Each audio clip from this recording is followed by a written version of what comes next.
So welcome back to another video. This is TeamOverclocked, and today we're going to be going over a $600 full setup for gaming.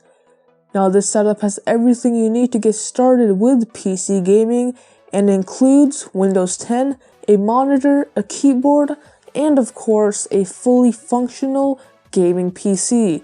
This gaming PC should be able to play games at 1080p high settings at around 50 to 60 frames per second in the majority of modern AAA titles. In lighter esports games like Dota 2, League of Legends, and Rocket League, this PC should be able to max out those games at 1080p with well over 60 FPS. Now with the benchmarks out of the way, let's get right into this PC build. For the CPU, we have the Intel Pentium G4560 for $75. This Pentium is special since it has hyperthreading, which previous Pentiums for the past 6 or so years haven't had. This allows it to play games that are optimized for 4 cores, which previous Pentiums had trouble with. This CPU has 2 cores with 4 threads, along with an effective clock speed of 3.5 GHz. It's also based on the Kaby Lake architecture, so you're getting the latest from Intel, and along with that you can upgrade this to a Kaby Lake or even Skylake i5 or i7 later on down the line. For the motherboard, I got the Gigabyte G2A B150M-DS3H for $62. This is a micro ATX motherboard with 4 RAM slots, 6 SATA ports, and USB 3 headers, along with a nice M.2 slot. This feature-filled motherboard should have everything you need for this gaming PC, along with some room for upgrades and add-ons. For the RAM, we got the Corsair Value Select 8GB set for $45. This is a 1x8GB set clocked at 2133 MHz. 8GB is the perfect amount for gaming at this point, and if you want to upgrade, you can easily throw in some more RAM into this build, since this set of RAM leaves 3 RAM slots empty in the motherboard. For the storage, I got the Seagate Barracuda 1TB hard drive for $49. This has a 1TB capacity, which should be enough for your Steam library and other media files, so it has you set in that regard.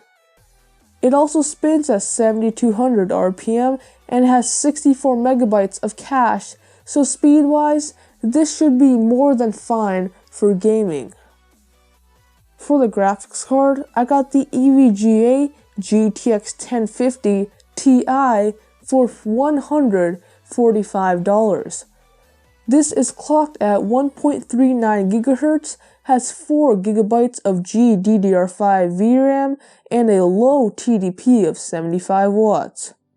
Since this only uses 75 watts of power, it does not need any external power connectors.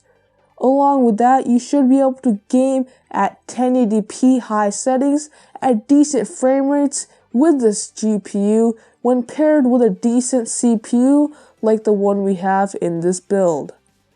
For the case, I got the Deep Cool Tesseract, the blue version, for $39. This has a nice side panel window, which is great to see in a lower end case like this, and it comes with a blue LED fan and also has some decent cable management options for this price.